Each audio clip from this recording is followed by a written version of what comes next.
Hello, everyone. This is Claudiu Murgan, the host of the Spiritual Inspire Show.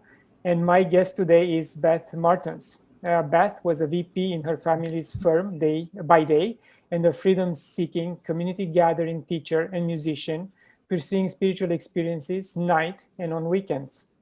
20 years ago, she was diagnosed with a stage 4 lymphoma, and it was then when she surrendered to doing her life's work full-time. After recovering from cancer and the treatments, it took Beth more than a decade to build her calling into a business that served her and the people she works for equally. Now, she teaches her clients to build their businesses in 90 days. Beth is the author of Journey, a map of archetypes to find lost purpose in a sea of meaninglessness. Beth, thank you for joining me today. Thank you so much for having me, Claudia. Beth, I'm totally honored to be here. Thank you. You start your book with a story of going to the hospital where you did a chemo treatment, and this is years later. And you see him and you ran to him. He told you that you have months to live, and you remind him that this is who you are, and years later you are still alive, and he just walked away from you. Why do you think he was not interested in finding out what you did in order to survive?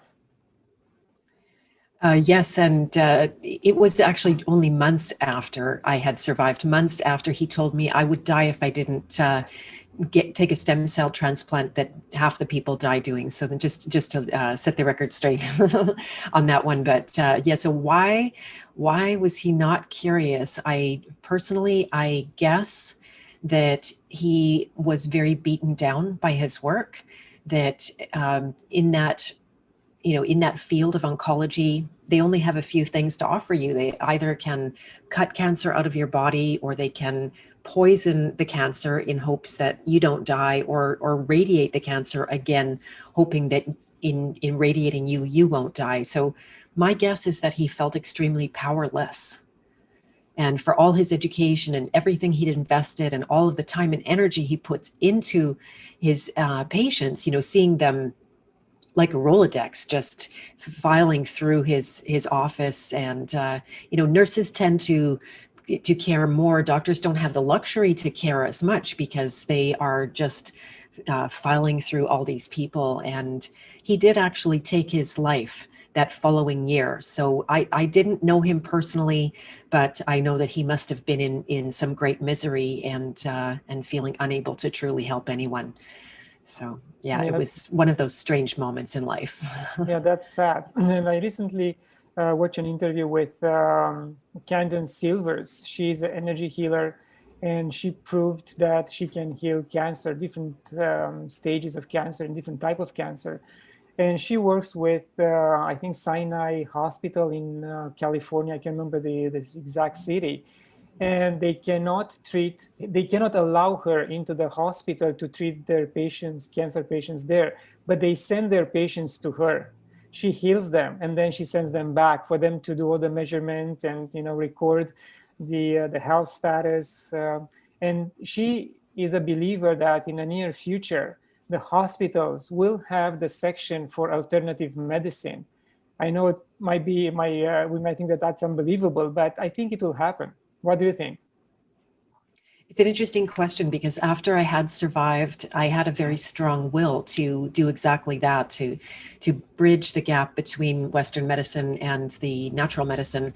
I was always I felt like I was straddling two worlds, doing the splits, working. I tried to actually get a cure through the natural medicine, but it didn't happen fast enough. I was into it for thousands and thousands of dollars.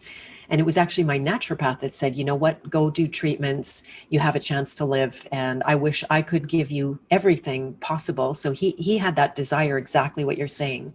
If he had all the tools, he could have helped people even more. Now, I ended up on a committee in the Health Sciences Center here in Winnipeg, Manitoba, where I live and where I had been receiving treatments. So they put me on this committee that was supposedly about bridging the worlds. And I would go to these meetings, and every single time I would speak, one of the doctors that was on that committee would mock me or make fun of me or make light of what I was saying. So I got maybe 3 of those meetings and under my belt, and I went like, this is stupid. They're actually, they don't have a will to bridge. They're just doing this feel good kind of committee, way to spend time, way to spend public dollars, appearing to be doing something along those lines. But it was a complete mismatch because, you know, doctors are, to me, they are literally brainwashed and programmed.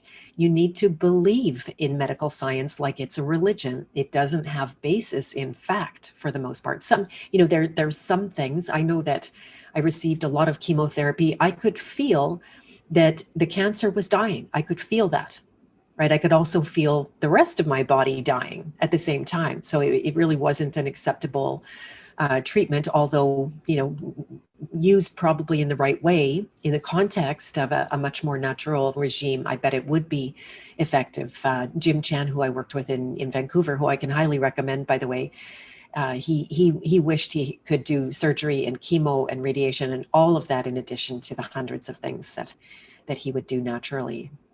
Yes, I mean, the doctor used to be put on that pedestal, so we will look at them with, you know, high respect, and we still look at them with high respect. They, you know, they went through 12 years of schooling and, you know, tons of debt and everything else, but they have to understand that now with the internet and the alternative medicine, we educated ourselves, and we are in the process of gaining more and more information and knowledge about what's best for us. So we go to them for an opinion, but doesn't mean that we have to follow that opinion every single time. Mm-hmm, mm-hmm. And that's very difficult for them because they're used to being on that pedestal. They're used to, the vast majority of people, when a doctor says do this, they just do it. They don't question it. They don't research it. They don't look at alternatives. And so when somebody, I was a pain in their neck all the time. I was always trying to, you know, bring something up that, and it was just, again, a complete mismatch. They would just be like, I don't know what you're talking about. That makes no sense to me. And you're scheduled for chemo on this day. Yes. So, you know, in the end, I really saw inside myself that it was an internal battle. I wasn't there battling the medical system or the medical authority, which I was very afraid of. I grew up, I was very afraid of cancer. You know, I had a lot of medical professionals in my world, and for some reason, they were always talking about the big C. I was writing about this yesterday in an email. They couldn't even say the word cancer. It was so scary to say the word. So I developed, I don't blame them, but I developed this really intense fear of getting sick and dying. And then by the age of 29, there I was, sick with cancer and dying. And so it brought me face to face with my own internal world in a way that maybe nothing ever would have, right? When you're at your end, you know, you have no resources left, then where do you turn? You turn inward and to God. To me, Yes. that they're two natural things. It's like, okay, I that's everything, God, I'm done. What do you got? And so I did that. I started that inward journey. I had already gone to India 8 times and studied meditation. I was actually a very devout yogi and sadhak, they say, you know, the person who does spiritual practice. I thought I knew myself, but I was using all of that work to get up and out of my body and my heart and my mind, because I was taught, or at least I internalized, that spirituality was some, you know, out there and not in here, in this flesh and these bones. And so by getting so sick, it made me realize I need to do a U-turn and come back here, and started this deep exploration. It took me 3 years. I actually had a near-death experience. I received so much chemo, it almost killed me. I thought I was losing my life. I met myself in death, and I saw that it's actually not what we think it is. The fear of dying is not death. Death itself is a deep, surrendered, peaceful place. When I let go to death, I felt more joy than I'd ever experienced in my whole life. I had downloads of why I'm here on this earth, what I'm here to do, not in a really literal way, but in a, you know, I sensed it. And I knew that if I didn't do it now in this lifetime, I was just going to have to come back and start all over again. Yes. So going through all of that, then I had a second diagnosis. And they said, well, this time you're not going to live through it. You need a stem cell transplant, which is an extremely violent procedure They almost kill you with chemotherapy. Then they harvest your stem cells, which will start to come up to try to, last ditch rescue effort. They give your actually they harvest the stem cells first, then they give you your stem cells back when you're almost dead. You're in isolation for the better part of a year. And most, half the people at least die doing it. I saw my brother-in-law die that exact same way. And so that brought me face to face with death itself. I thought I had faced it, but there's always new layers of it to go through. And it was a time when I was guided to work with archetypes through Carolyn Miss, who I think you might be familiar with. Yes. She's a hero to me. She doesn't seem super awake right now, but she's awake to a lot of other important stuff. So I certainly can't discount her work. And I started looking for the archetypes that were sucking the life out of me. I intuitively knew this work held the keys. Even if I just discovered my soul's purpose, that itself I knew was going to be such a great boon to me, because at some point you realize you're not I realized I'm not protecting just this body. I am actually a steward of this soul. And that's the thing that endures, and that's what needs to be cared for in a very deep way. So I saw inside myself a couple of archetypes that were super out of alignment. It took me a long time, a lot of study daily. It was like a full-time job for me to work with this energy, because I was completely blind to it. Other than intellectually, I had ideas about it and I could read and agree, but I didn't have it in my own heart and soul. And then all of a sudden I saw who I am. I saw what was sucking that life energy right out of me. I awakened the archetype in that moment, and I basically began to survive overnight. I went from being a dying person to being a living person and never had to look back. So this is something that I have since then developed a lot of different ways to continue to work with archetypes on my own, and also to help others do that as well. Yeah, it's amazing. And what attracted me and impressed me while reading your story was the fact that you realized at an early age, I mean, when cancer hit you, you were 29, but even before, you realized that you have to go into or follow a spiritual journey. And in the lover archetype section of your book, I'm going to quote you there. I got so sick doing them because I was using meditation, yoga, spiritual observances, studying Sanskrit, and sitting in front of an enlightened guru to vacate my sensations, feelings, and soul. So do you think that these activities overwhelm your body and your mind and your soul, and you kind of migrated to the wrong part of what you're supposed to do? I don't think there's anything inherent in all of those tools and techniques. I still use some of those techniques, not all of them. I've turned towards some others that work faster, by the way, that I'm always about speed.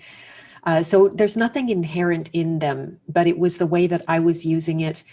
Maybe I was taught that, everything from here down is low class, and that you should, it's just a meat suit and we're going to slough it off, and the real stuff is the energy inside.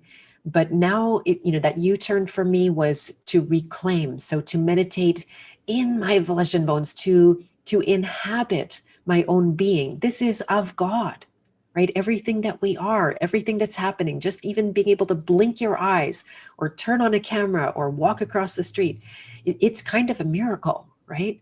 And so to go inside and inhabit that and use all the tools and techniques to become fully human. This is what we came to do, right? I often am fantasizing about this. I ask these big questions like, what is this sort of torturous life on earth? It's not all torture, but it's been certainly, the powers that ought not to be have attacked us consistently since I was born. Right from birth, I was traumatized, and then it goes on and on and on.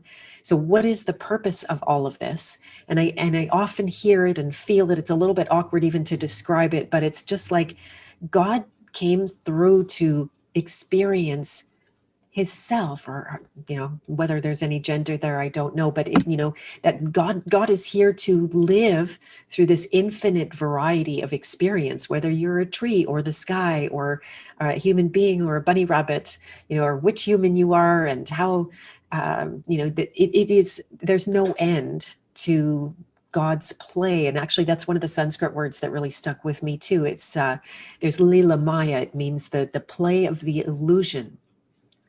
And the illusion, you could say our bodies are part of that illusion, that they're here, they're born, and then they will be gone. And where did they go? Right? There's some illusory nature of it. And then the play part is that this is the light side, that we are forever, because we're imbued with the God spark, we are forever creating our life. If you look around and you see what's here, what you've manifested, this just where you are and what you're surrounded by, what you do in your day-to-day life, this is the same power God created heaven and earth with. Yes, and he manifests through us if we let him manifest. And again, that surrender type of attitude, and remove the ego as much as possible. So God can also manifest through us. Yes, you're right. And God is coming through ego too. That's another thing, that sometimes the ego gets a bad rap, as if that's the enemy, and if we need to kill that enemy. But it can be awakened. Everything has an expression in the consciousness, and it also will express the very same identical energy will express in the unconscious. When it's conscious, it's like your ally, and you're using it for your freedom.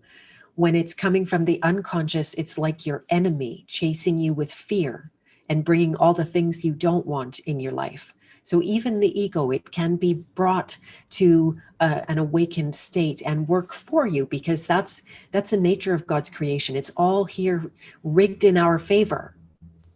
Yes, we can cut a deal with the ego and let him I like that. Yeah, come in and out as we wish, Mm-hmm. with some magic words. And what's your level of Sanskrit right now? It's not very good. I still sing in Sanskrit. I've got 4 CDs of mantras. That was my main interest, was to be able to study scriptures and write my own music to it. I was obsessed with that for years and years. And so I like to know exactly how to pronounce the word, because in Sanskrit, it's different from English. If you elongate a vowel or switch it up just to make it fit the music in English, it doesn't change the meaning. Whereas in Sanskrit, it completely can change the meaning. So I felt a lot of integrity to that language. So I studied how the letters are pronounced and how to recognize them inside. I worked with the Bhagavad Gita and Patanjali Yoga Sutras.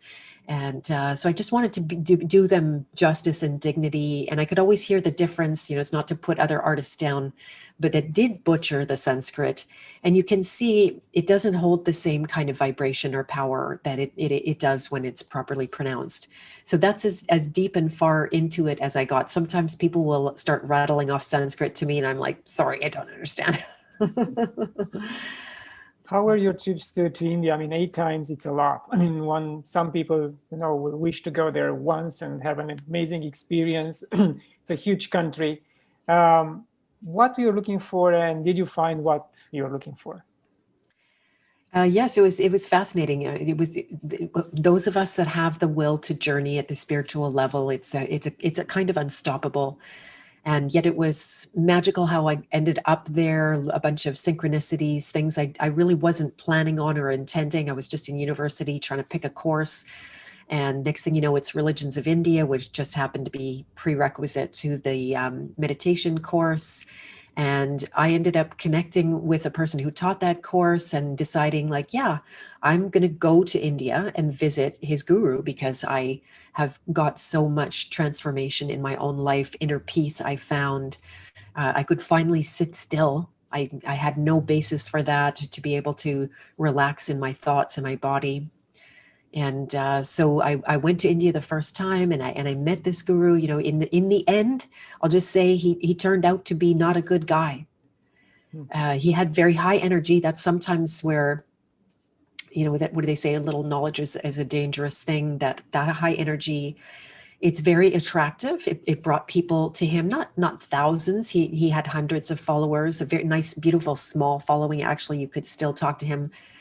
And I got a lot of help from him when I considered him to be my guru, my not my master over me so much, but an enlightened, awakened being.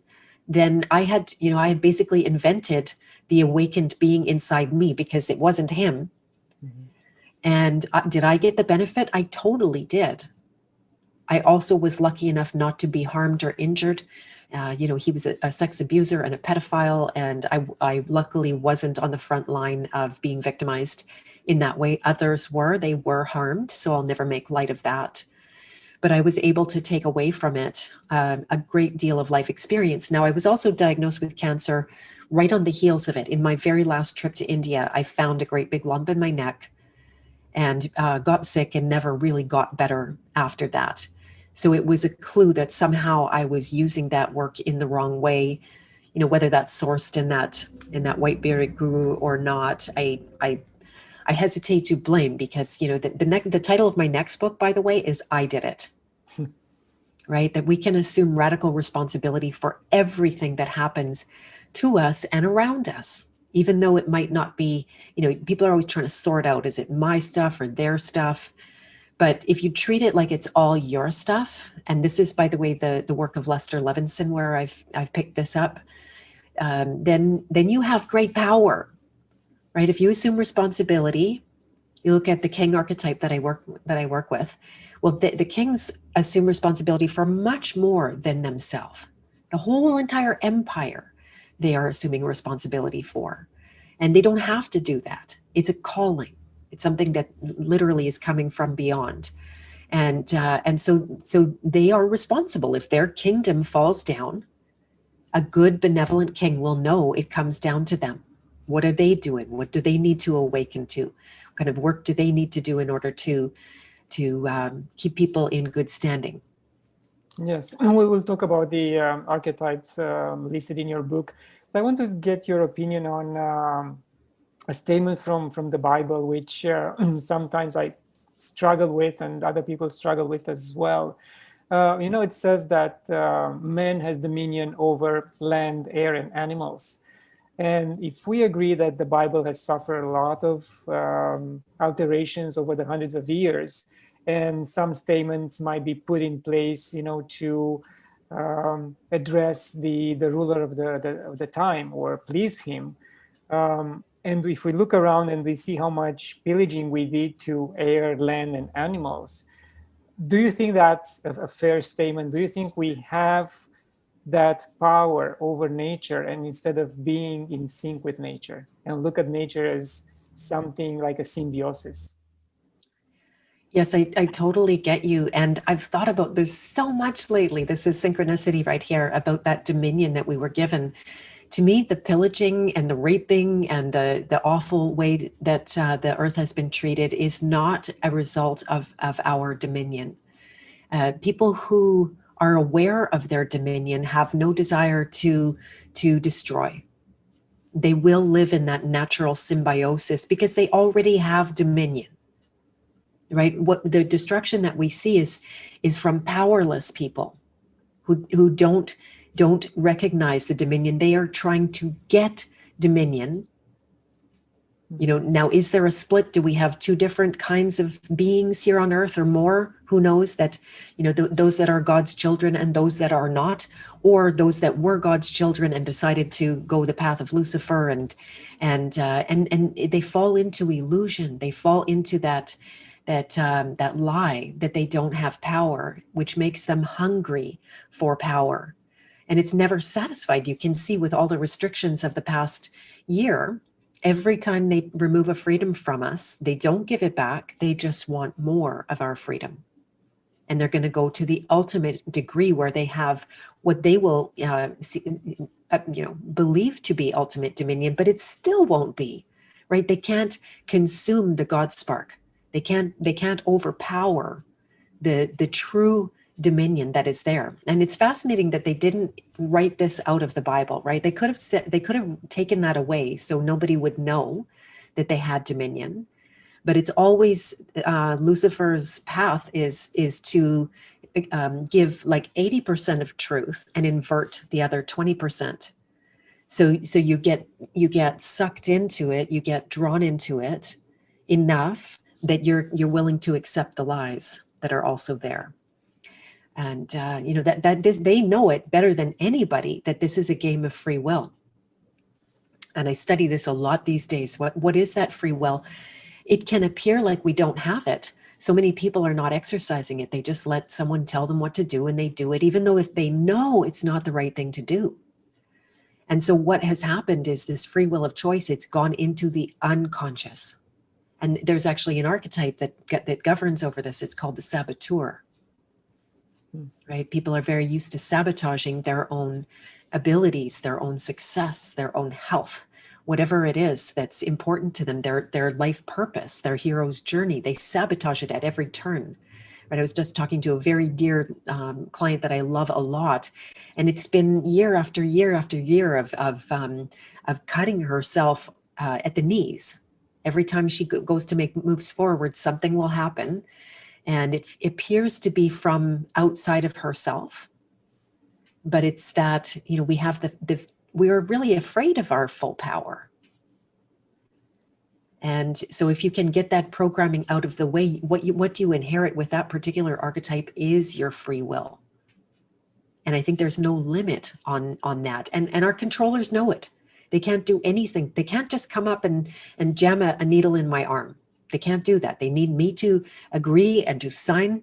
And, if that agreement isn't there, they can't force me. They can make life very inconvenient for me, but they still can't force me because they know what we're dealing with in free will. Does that answer your question at all? Yes. Okay. You mentioned the spark of God. And I think that if they're going to put too much pressure on those who believe that don't have power, that spark of God will multiply and it will turn into a revolution or something which will put things into place, into perspective for everyone, and also will diminish the power or eliminate the power of those who are in control right now. So hopefully that will happen soon.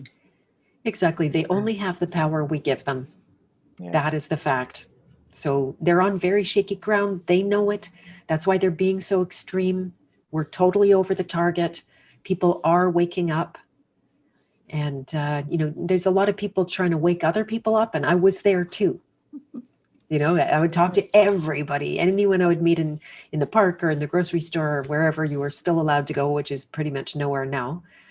I was trying to drill it in, it's over when you say it's over, and with very limited success. Yes. What I noticed is that if somebody was already prepared to open their eyes and wake up, they could use me as a conduit to get some perspective or facts or some direction. But if they're not ready, then they'll just make me an enemy and ostracize me. Yes.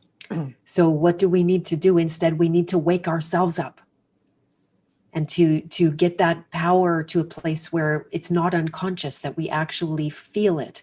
We have the authority that I say stands in the highest court. We have that, but we need to act like it. We need to feel like it.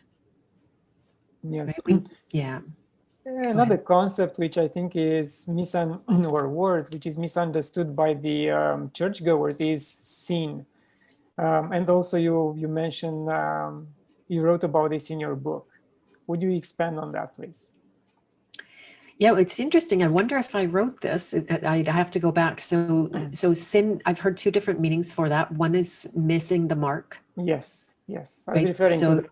Yes. Referring to that. Okay, perfect. Yeah, because I've since learned how Cal Washington talks about it as debt. So that's very interesting. That's relating more to commerce law and the way that we're all contracted into that we talk about it in Power. And the missing of the mark, it's a much more forgiving way to look at life, because it is a constant experiment. I went with best intentions to wake people up, and all that shaking them and holding them down and telling them facts. I experimented with that, and the experiment was like, so results at best. And then so that all I need to do from there is to recognize, okay, I won't keep doing that. I recognize there was a sin. I'm off the mark. Now I'm gonna change my course, and I'm gonna go and try this other experiment that will be possibly more on the mark. And I've been doing exactly that right now, turning much more towards rather than trying to wake up sleeping people. I want to be available for people who are already awake, that need to experience more of their personal power. And so that's my take on sin. It's a much more forgiving. It's not like, you know, you sinned and Jesus died for your sins, like it needed a blood sacrifice. I still question that, as much as I have a lot of faith in God, and a very strong connection with Jesus. I don't know, you know, how they told us that story of the crucifixion. There's something there. It looks like a cautionary tale that if you get up and you speak the truth, we put you on a cross, just so you know. Yes, I think that's a very vivid image of what can happen to any of us if we go against the stream, you know. Please share with us some of the archetypes briefly you mentioned in the book, and also the concepts of, I think these are some words you created, the king and the emperor, if I'm correct. Yes, the merpreneur. So yeah. Really quickly, you know, my father had passed away, and I was doing so much deep healing and clearing, and I came out the other side of it, not literally not knowing who I was anymore. And being a semi-public kind of a person, I run my business and I work in a public way to always interact with my community and any public that's there. And I didn't know how to do that again. My dad was my mentor in business, and I just felt like the slate was clean. And so I started being visited by archetype energy. I'd used archetype energy to save my life almost 20 years previous, and archetypes started to come forward in a very strong way. They literally came through me, and at the time I named it Mermaid, because I didn't know that literally was the images and the symbols and the feeling of it. It was, the whole realm of working with your emotions, with your emotional experience inside. It is the water element. And when you go very deep into it, especially when it's the death of somebody close to you, like a parent, it sends you again into your inner world. And it's murky, and it's intense, and you can feel like you're going to drown in it. But the mermaid, this as an archetype, has the ability to navigate the emotional underworld. And it was like, it just all hit this bingo, bingo, bingo.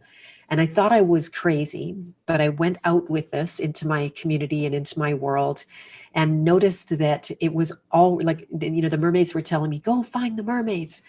And when I came out, I realized I had already attracted them. And it was this quality of the willingness that not every person has. It's the same with the king hero, and there's a mirror there. I didn't want to talk about mermen. It doesn't give strong men dignity, but the king hero is the perfect match to the mermaid. Two sides of that very same masculine and feminine coin, if you could call it that. And so I was able to navigate for a time. Then my mother passed away, and so it was the next leg of the journey to come in.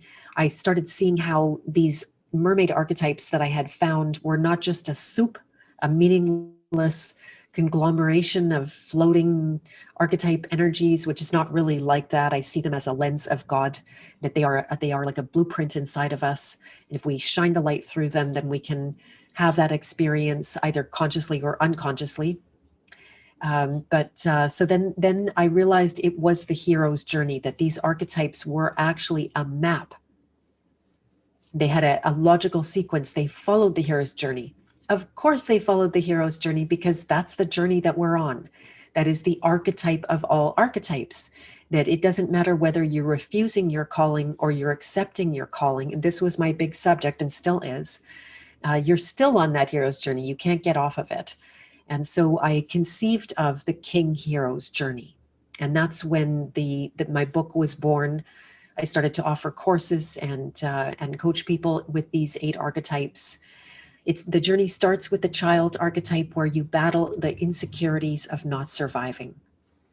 Right? Child is very confronted by death, even though that's one of the all-time hardest experiences to touch down with. Also betrayal and abandonment, right? Very heavy experiences that can leave us just feeling like we want to pull the cover over our head and wait it out, whatever it is. But God's going, no, you have a purpose.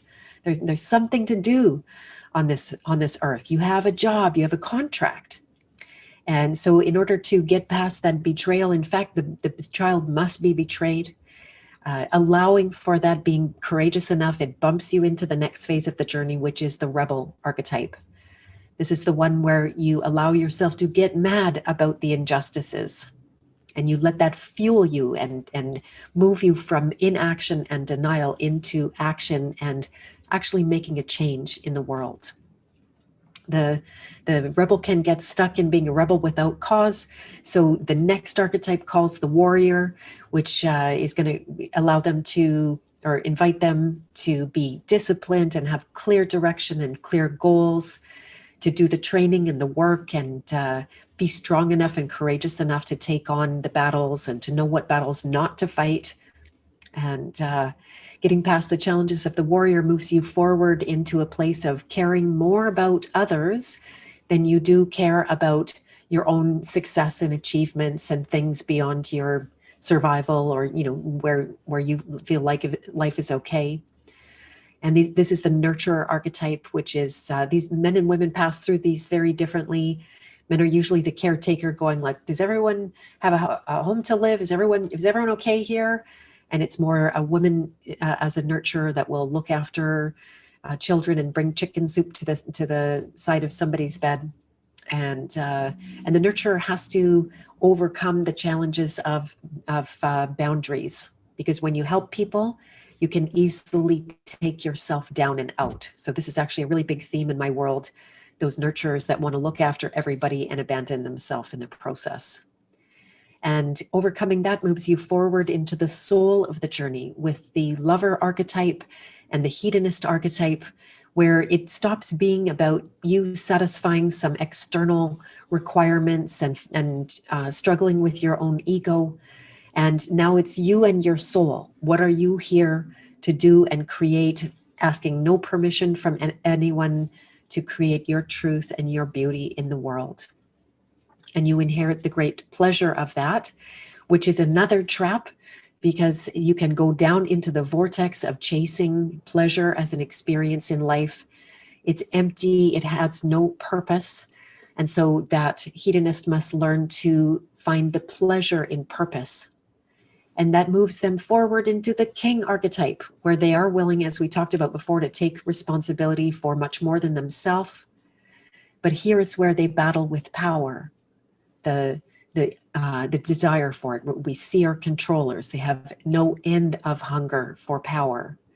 And that's why they need the last hero's journey archetype to appear. It's the alchemist. And the alchemist is where you do most of your work inside of yourself. And you learn the alchemical transformation, turning your lead into gold, your fears into love, your idea that you're not going to survive into a very powerful faith that you are looked after. And so it's a time of very deep healing and pulling together all the pieces that we've been fragmented into through the traumas of life, the normal ones and the not normal ones, and inheriting wholeness, because the whole is so much greater than the sum of the parts. When you express as your whole being, there is a power that it's undeniable, and again, so much greater than those pieces could ever express. And so that turns you into an instrument of returning humanity back to that symbiosis in nature that you talked about. And because it's not a straight line, it is a spiral. The landing at the alchemist archetype, it starts you off on the journey again, and you're back in the child, but at a new level and a new place. And it goes on and on into infinity, the end. Yes, it's a beautiful story. I mean, the hero's journey by Campbell, it was unbelievable book. And, for him to realize that every story follows the same pattern is great. So can anyone be stuck in one archetype for his whole life, and where someone can jump 2 or 3 archetypes into something much more fulfilling? Have you encountered this type of behaviors? Absolutely. So one of the things that I talk about is that the way I've laid out this work is actually an oversimplification. So yes, you can get stuck in one of the archetypes, that it becomes a kind of Achilles heel or a home for shadow, that's something that you always bump up against. Maybe it's forever the nurturer blues, where you hate the people you're helping because you're giving over too much of yourself. Or maybe it's always the alchemist archetype, where you get upset and grumpy about what's happening out there and forget to do your own inner work and heal yourself. But we are actually on all positions of the hero's journey at the same time, just as the way that the heavenly bodies, I don't know if they're planets or not, but the way they influence us, we have multiple influences at any one time. It's immensely complex. It's almost beyond comprehension, but the more you study, the more you learn, actually, the more complex you see that it is, and the more you realize you don't know. So the archetypes are exactly the same way. And why I wrote this book, and why I have a quiz at my website. In 10 minutes, you can find out where you are on the path of purpose on this hero's journey. And it gives you a little window, a point of entry, so you can begin to work without hitting the wall of complexity and feeling like you're just overwhelmed by it and don't know how to navigate. So yes, you can get stuck in one place, and you can also go backwards, right? Energy rises, but if you're in a more unconscious place, forgetting that freedom is the goal, then you can be devolving in the path. I often have the image of snakes and ladders, where maybe you're at the warrior archetype, and you lose your discipline, and you stop training, and you go into hopelessness, and you slide with a snake all the way back down to the beginning of the journey, which is the child. It's a kind of reset, the same way you hit the reset button on your computer. The child is a reset. It's a chance to begin again. And it's a gift. It's not a punishment that as if devolve back to the child. It's a chance to start fresh and hear your calling new, and decide again that, okay, yes, I'm coming. God, I'm going to do this. Yes. How do you work with your clients to find out in what archetype are they stuck and how they can move forward? All of the archetypes have a script. They are literally scripted. It's almost cartoonish. On the most surface level is persona, more of the personality and things that you can see.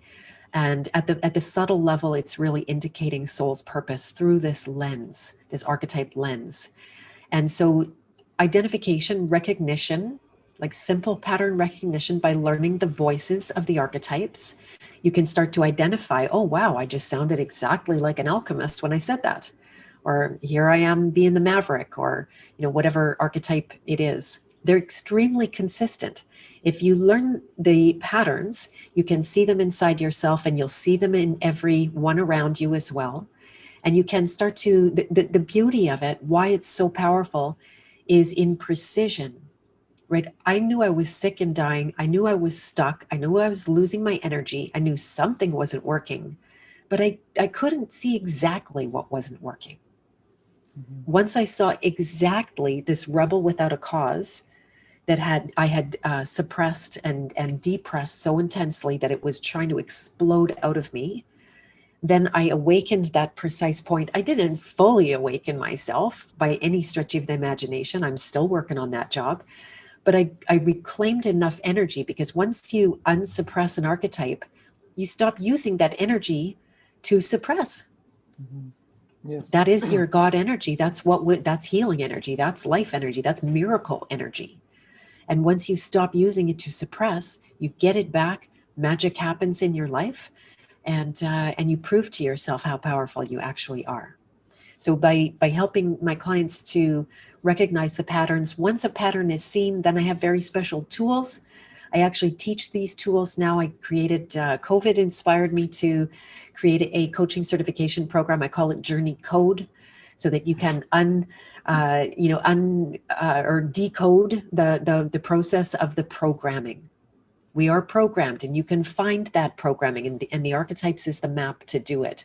So once we find the shadow, then you can use a number of different tools to release that shadow, to transmute that shadow. You know, there's still a question mark in my head. Actually, what's happening is, are you letting go of anything, or are you just seeing it for what it is? In India, they would always use the metaphor of, you see a rope, but you think it's a snake. And so you're gonna be all tied up with fear just by thinking it's a snake. So by seeing energy for what it is, you know, especially the fear of dying, for example, that is the most intense unconscious programming that no one wants to see, right? If I get on my soapbox and do advertise and promote that I'm going to help you let go of your fear of dying, then nobody wants that. And many people think they don't have it. And, you know, maybe they went through some experiences like I thought I didn't have it after facing my death 2 very big times during that 3-year period when I was fighting cancer. But I find this programming in me every single day until we all release it. We're all still dealing with it.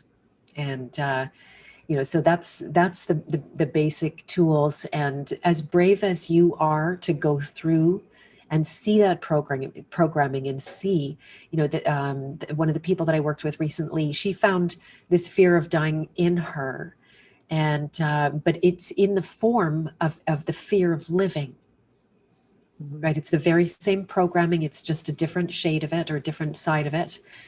And she was brave enough to see that in herself. And once she saw it, she made a clear choice. I want my freedom more than I want to hold on to that. She let it go and was instantly transformed. Not just in her heart and her mind, her voice print revealed it to me. I'm always using the voice as a monitor to see the relative freedom that's there. And she was able to deal with crippling pain in her body to a point where it really almost wasn't there anymore. And this is just over the course of 45 minutes. So, you know, and that's all her doing. That's not me doing it. I could never do it to her because it is free will. In that respect, people ask me if I'm a healer. No. Is my work healing? Absolutely. Yes, thank you. You're also a musician. How is your musical career going on? Well, I have been completely rejected by the music industry. This was a gift. This was a gift. They didn't like me. They didn't like my smiling pictures. They didn't like that I was a happy person with a lot of hope and spirituality.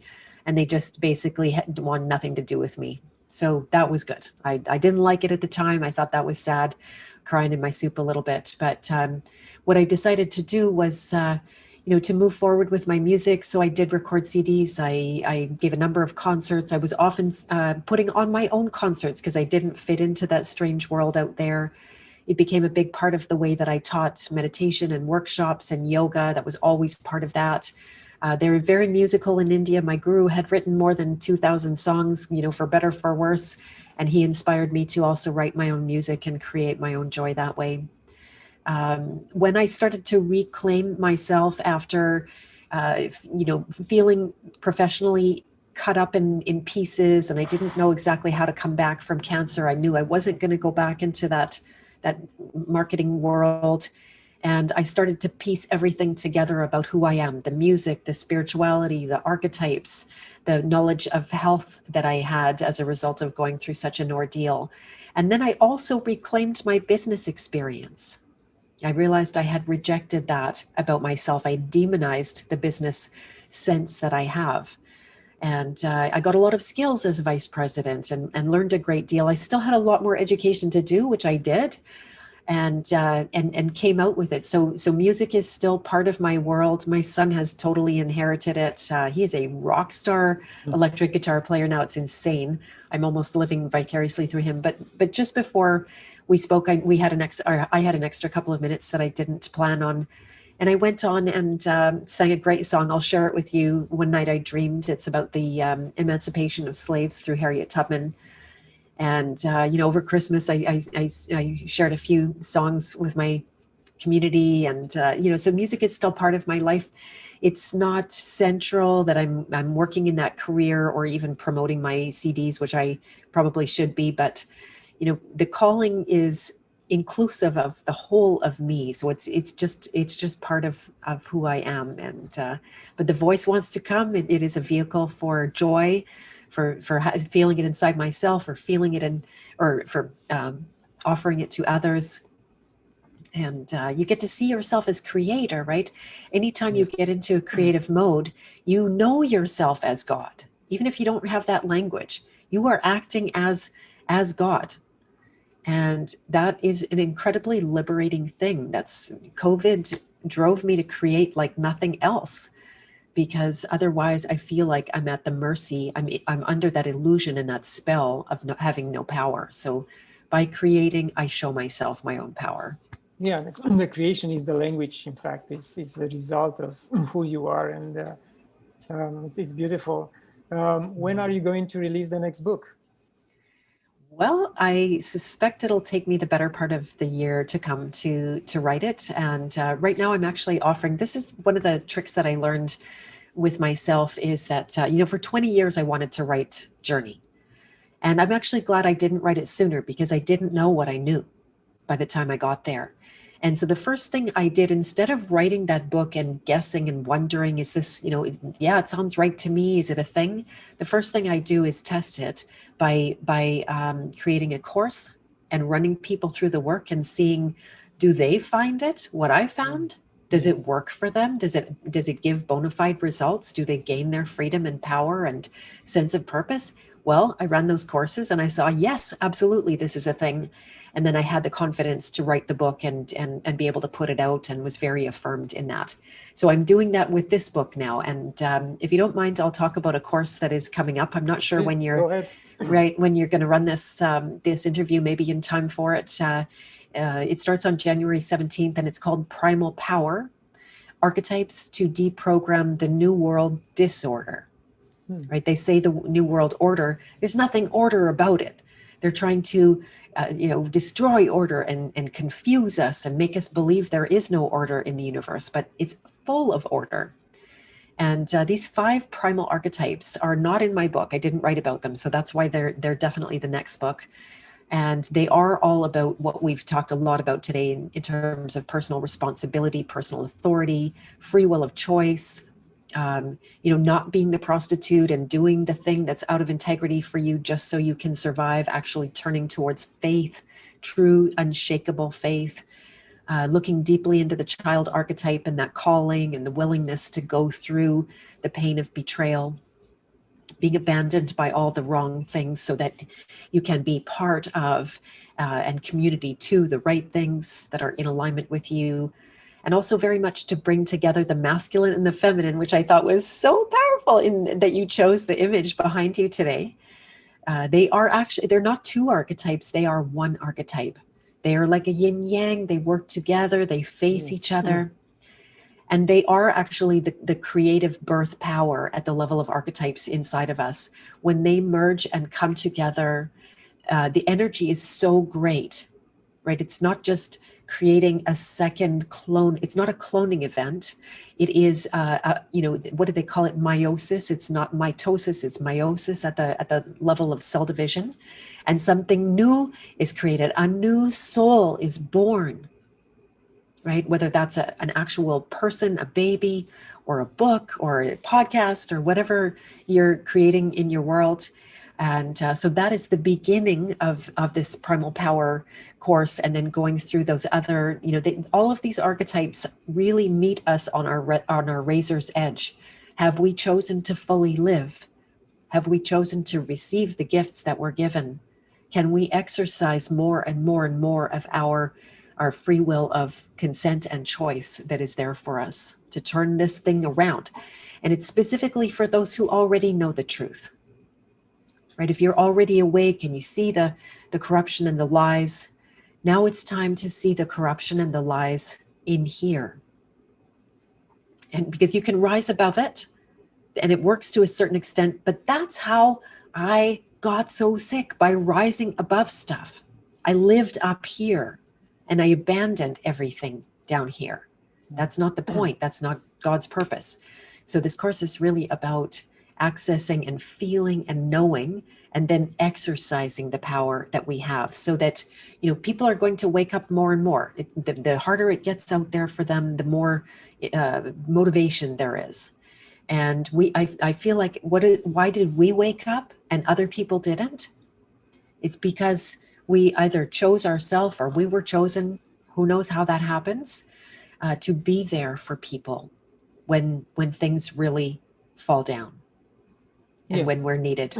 Yeah, So we all have a that's, purpose and we have to yeah, find it. exactly. And then, so just to finish the question, sorry, that was such a long answer, but my next book is called I Did It.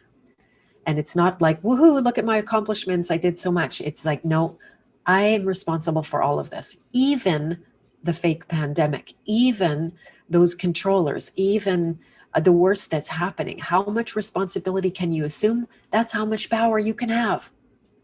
Yes, indeed. So I'm going to teach this course at least once, and then the book will naturally follow from it. Yeah, Beth, thank you very much for being here. I don't know if you have any final thoughts, but I want to thank you for finding the time to share all this knowledge with me and my viewers. What a blessing to be here. And I will share that if you visit my website, bethmartens.com, you can do an archetype quiz and in 10 minutes get some insight that you can right away begin to see yourself and reclaim some of that energy that might be lost. There's also a series of, I call them power hacks, of 9 videos that you can view and download, and giving you some faster, they're only 5 and 7 minute videos, windows into how to reclaim that power so that you can possibly take a bigger leap and go all the way with the energy that you really have. And there's a webinar, this is all for free, a webinar on the hero's journey itself, walking through in a lot more detail with the 8 archetypes that are in my book. And all of that is at my website, bethmartens.com. Thank you very much. I will post all these links in the description of the video. Thank you very much. And for my viewers, please share this video, like it. You know, you can support me on Patreon, patreon.com/Claudiu Murgan. And until next time, love and gratitude.